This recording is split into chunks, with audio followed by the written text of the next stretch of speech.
Good afternoon. We're at the air show. Maybe you can hear some of the airplanes above. My name is Tweet Coleman, and I'm one of the hosts for the Florida Aviation Network. We're live, as you can hear, we're live and in the clear here in Central Florida Aerospace Academy at the Aerospace Center for Excellence, and that's at the Sun and Fun Complex here in Lakeland, Florida.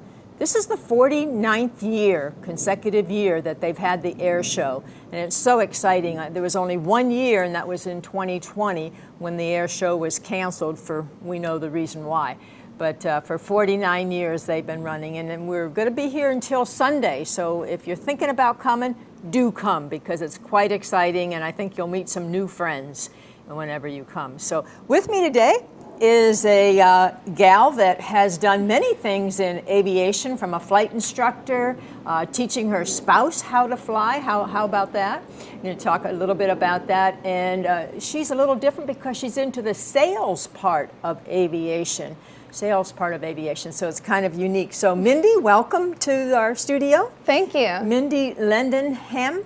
So close. Mindy Lindheim. It's a hard one. Yeah. Blame my husband. German, is that? I think so. Lindheim? Yeah. I think Lindheim is German. Well, thanks for being with us today. Yeah, thank you. Thank you. Thanks for having me. Where are you originally from? I'm from Orlando. That's where I live now. I've moved all over the country for different jobs and things like that, and I'm finally back in Florida. I love Florida.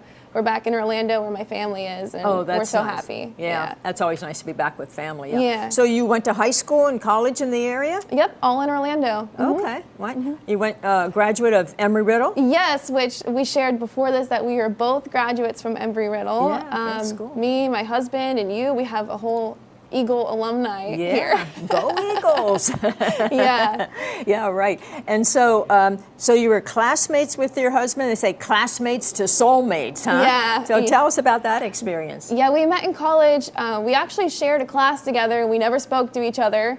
And then one night at one of the local baseball games, we were both attending with different friend groups, and we recognized each other like from class, got to talking, and then we started dating, and now we've been married for, I'm going to do quick math, almost 6 years. Oh, wow. Congratulations. Yeah. Thank you. I remember whenever you were in AOPA magazine. Tell us about your wonderful wedding, historic wedding, really. Yes. We got married at the Titusville Air Museum. It's a really, really neat museum that you can go visit, even not for weddings.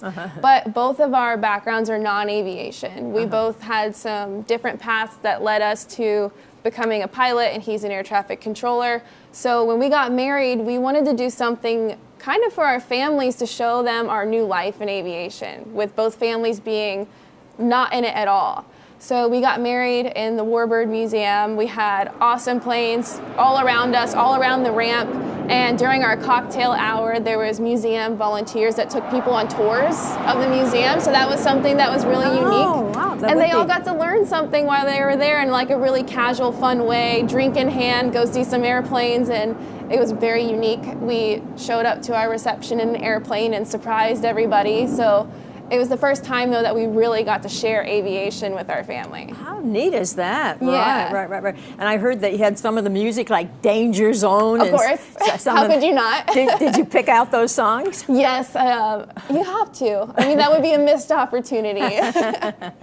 Yeah. Well, congratulations. That's great. Thank you. Real good. So you both graduated from Embry-Riddle, and he went on the track of air traffic controller. Right. Yeah. So I understand he's working now in TRACON, is that? Yes, he's Orlando Approach. So if you get put in a hold that you don't like, you can blame him. I blame him. Yeah, I know somebody. Yeah. And so, and he did that undergrad as well through the Yes. Embry-Riddle Air Traffic Control, yeah. Yeah, correct. Yeah, okay, good. And then you chose to be the aviator of the family. Yeah. So I majored in aeronautics, and the only thing I knew coming from a non-aviation family was becoming an airline pilot. And it wasn't until I took a class at Embry-Riddle that was a class about corporate aviation. And my professor, she was awesome, and she talked about her career flying at NASCAR and all these really neat things. And I just thought that was the coolest thing I've ever heard. I've never heard anyone speak about that. So that really led me into that maybe there's other options. So I continued to get my ratings. I became a flight instructor, and then I through networking, you hear that all the time in aviation, networking is everything, and it's so true. I was meeting with a group of people that brought in manufacturer reps, and they were speaking about selling airplanes and flying the brand new planes to clients and showing them this airplane and then hopefully selling it to them. And I was just immediately hooked on that idea. And so that's what I did. I went on to work for Textron Aviation and sold new airplanes for them, became a factory demo pilot, and I fell in love with sales, which I also didn't know I loved that. So I've had a kind of crazy path that I had no idea I would take. Wow. So did you do training for sales, or did they teach you how? How did you get into the whole area? They taught, and a lot like aviation, it's really nice to have a mentor.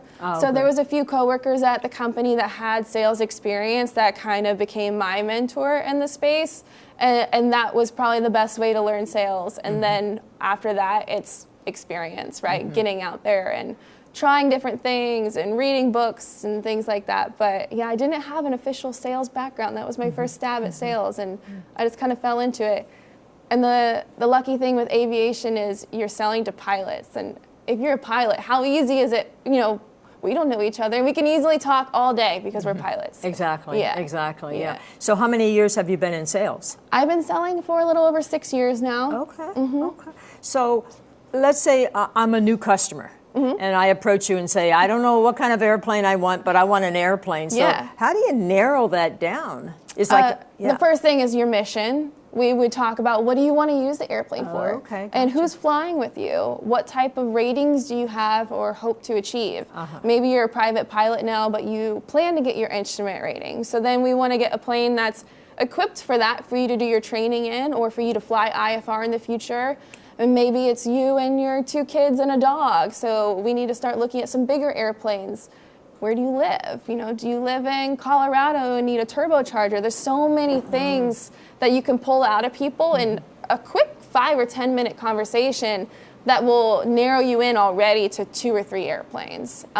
So defining the mission is the very first step. Do people usually come prepared to know exactly what they want, or do you more or less have to draw it out like we're doing now? Great question. Usually they come prepared because we're pilots, right? Pilots are the most prepared people I've ever met. I remember a professor in college one time said, the pilots are the type of people that when you're approaching the toll booth on the highway already have their change out miles before. They're not the person that gets there and is fumbling in, looking. They're always ahead of the game and doing research and stuff just by nature of the personality of a pilot. Now, have your customers changed in 6 years? Like, are more women getting involved in buying an airplane or having the final decision, would you say? A lot of times women are involved. They definitely want to feel comfortable in the airplane.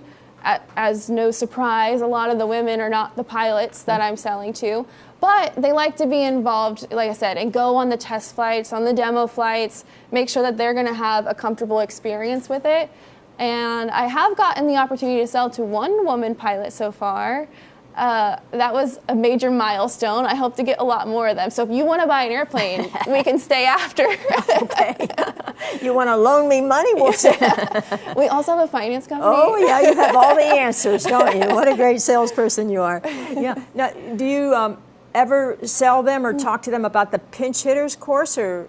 Yeah, I always encourage spouses to take some sort of training, even if it's not a formal course like what you're speaking about is taking a course with a flight instructor if you're a spouse, and go up and learn the basics of radios and how to take off and land, or just like get a little bit of the feeling for that. But I always encourage them, just go up with whatever flight instructor you guys have locally and tell them what your goal is. Like, hey, I just want to go up. I want to know how to tune in the radios. That way, when my husband or wife is flying, I can help out and be involved. So that's what a lot of my customers do, is take them up with a flight instructor and just kind of learn those basics. And that also helps people feel a lot more comfortable in the airplane.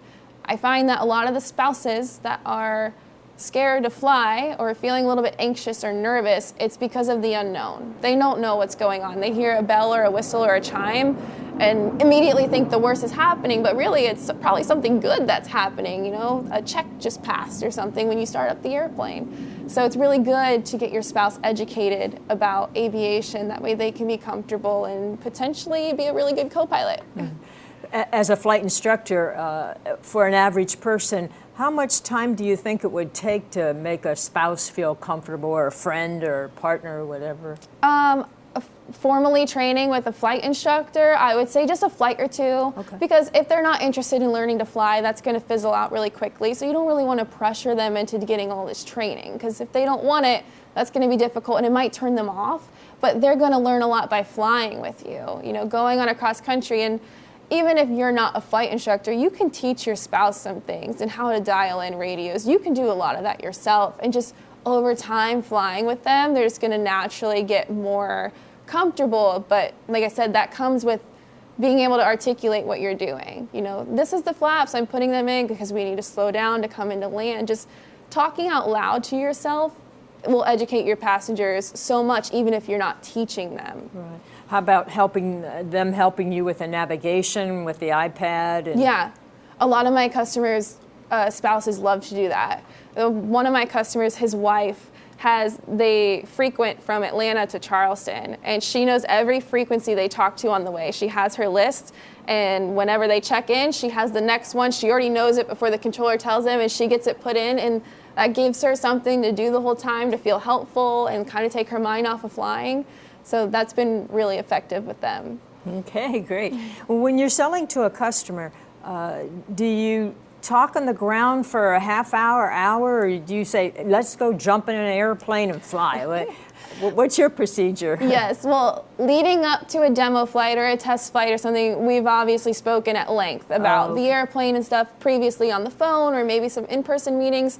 But whenever I show up to the airport with the airplane for the first time, we do a really detailed walk around. Not really a pre-flight, because I would have already done that myself as the pilot. And I also recommend people to do a pre-flight on their own, not with the customer, because it's easy to miss stuff. You're trying to sell an airplane, you're trying to speak about features. It's so easy to overlook something. So for safety, pre-flight on your own, then you do a walk around. And that's going around and you check out the landing lights, they're LED, and now we're at the power plant. This has an IO 550 with 300 horsepower, or whatever it may be, and just kind of pointing out all the key features, and then sprinkling in why that's a great thing for this airplane. So this beefy engine is awesome for climbing with you and your 4 people. It's going to be able to hold this many feet per minute, and it's going to be really great for you guys to get out to the mountains because it has a turbocharger. Just throwing in those reasons of why is this airplane here for you, and relating it to your own personal story. Mm-hmm. So really being a good listener in that intake meeting so you can feed that back to them is essential, huh? Exactly, that's the key. Wow, good. I understand that you have a lot of good information for people that might be a bit nervous in flying. Yeah. So I did a live call with E3 Aviation Association on this topic. They were here, yeah? Yes, they are the title sponsor here at Sun and Fun, so be sure to check them out if you guys are here. But I spoke to their members about this topic, about flying with new or nervous passengers, because I've encountered that so much through sales, with spouses, family members, their kids, things like that. So I, over time, have kind of created this list of tips and tricks that I use in my own personal life. I own a Cessna 182, and one of the most rewarding things as a pilot and aircraft owner is taking new people up to fly and sharing this amazing thing. Like, for example, my family, who's new to aviation. But I can see how someone new could be really anxious getting in. So one of the tips is exactly what I just shared, doing pre-flight on your own. Taking someone that's new or nervous takes up a lot of your brain space and capacity. So as much as you can prepare before they show up and get there early is key to the safety of the flight. That way you can focus on their comfort of the flight once they show up. Mm-hmm. And so what if they're in the airplane and then you kind of look at them and you see that they're a little nervous in the airplane? Are there some tips and tricks, as you say? Yes, and it almost all comes back to the sales stuff. Same thing is talking to them the whole time. And obviously you need to be focused, again, on the safety of the flight and doing what you're doing. But when there's moments that you feel comfortable, hey, look outside. Do you recognize that lake? That's the lake that you always go boating on. Or, hey, we're over your house right now, and we're going to fly over to the beach and let's look in the water and look for sharks. Like, just kind of create a fun adventure out of it. That way it feels like they're a part of it and like we're in full control. And then articulating everything you do. The biggest tip I give is saying out loud what you are doing, which is hard for people to do at first. Flight instructors are great at it because they've been through that training. But if you're a private pilot, it can be harder to talk out loud while you're doing it. So practice it even while you're by yourself. You know, I'm adding in power, going to take off. I'm looking on the left part of my screen for 55 knots. I'm going to pull back slowly. Now we're off the ground. I'm going to hit the brakes. And especially articulating things that make noise changes. Noises are the biggest thing that makes people stressed. And for example, when you are in the pattern coming into land with someone who looks nervous, before you pull the power back, because you pull power back, and at least in a piston plane, significantly when you're beam the numbers, before you do that, saying, hey, you're about to hear a big change in power, that's me, and this is what's happening. We have to slow down to land. I've done that a time or two before I realized I used to own a Sport Cub. And in the Sport Cub, it's really common to go full idle. And then it gets really quiet. And if you don't say something, you see people perk up right away and clench like, oh no, that was just me. And so that's how I learned that, was from that plane. But it really helps in any plane with big power changes and stuff like that. So to speak every movement you're going to do. It makes you a better pilot too, honestly. If they have a couple of kids, do you say bring the kids on a demo flight, or do you have them stay home with the babysitter? I try to get them to stay home. I like the kids to come maybe at the end of the flight to see how they sit in the plane and let them look around it and be involved as well. But it's hard to tell, you know, with kids that you never met before and you want to be a safe and efficient pilot.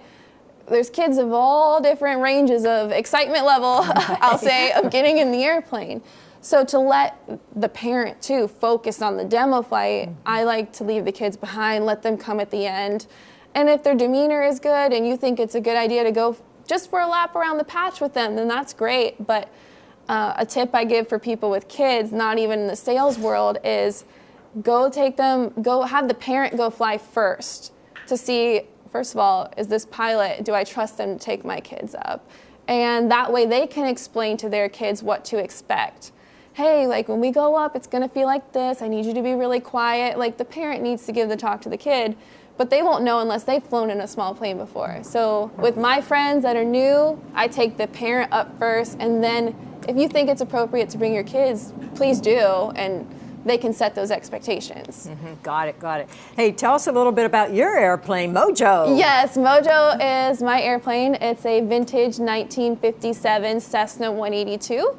Me and my husband bought that about a year and a half ago, and we've been slowly, I want to say restoring it, but it was in flying condition when we bought it, but we're slowly customizing it, I'll say, to something that really fits our needs. So it's a bare aluminum plane with just little paint striping. We polished it all up, making it look beautiful. We've cleaned up the interior a little bit, but it has the original interior, which is in great shape. We did a full panel with new Garmin avionics in it. We had a wonderful shop, Gardner Lowe, that's in Atlanta, Georgia, that installed a beautiful panel and autopilot and all these things that allow us to fly our airplane more. Because prior, it was a VFR plane. We weren't able to fly IFR in it, so now we have more flying days. And being young professionals, our schedules are tight. So if we didn't have the ability to go fly IFR, our airplane would be a hangar queen. We would hardly be able to use it. So it's really opened up so much adventure for us to be able to customize our panel now. Are you going to use it recreationally, or will you do some CFI work in it, do you think? Or? It's a little bit of everything. So I mainly use it for recreational. So we go different adventures. We love to go seek out places to visit and hikes and boating and fishing. So we use it a lot for that, for our weekend warrior projects. But then I also use it for business. So I use it to fly to go visit a client or go take a meeting or go meet with a flight school or something like that. So I do use it for business a lot. So kind of cool to come up there with your own vintage airplane. It feels good. It feels really good. It is. Yeah. People say, I want to jump on that boat. Yeah. Well, great. So we're, tell us a little bit about where is Lone Mountain, if anybody wanted to contact you. Yeah. Lone Mountain Aircraft is the brokerage I work for, where I sell used airplanes. We can also help you acquire a new airplane if that's in the cards for you. we'd be happy to help with anything. And they are based in Ohio, and our salespeople, like myself, are based all over the country. So we mainly broker planes. We keep some inventory here and there, but usually I'm brokering for a seller. So the planes are all over the world that we're selling. Yeah, and are the piston or jets or? All of it, yes. The whole enchilada, huh? Yeah, my background is Textron Aviation brand stuff, Cessna Beechcraft, so that's what I specialize in. We have folks on our team that are from Cirrus, so that's what they specialize in, from Piper. So we have someone from like kind of every area of knowledge to cover pretty much anything you'd be looking to buy. Great, good. Yeah. Airplane sales up, like? Yes, obviously over the last 2 years, the market went insane. People wanted to take advantage of their pilot license to travel safely with their families, so that really exploded. And now the market's good. It's softening a little bit, but it's not dropping out, and people are still really excited to go buy an airplane and fly. Wow, and you're excited to sell them an airplane, right? Of course. Well, thank you so much, Mindy, for being with us today. We enjoyed it. It's like my first salesperson in aviation, so thank you so much. This has been Tweet Coleman with Florida Aviation Network. Until we tweet again, safety first.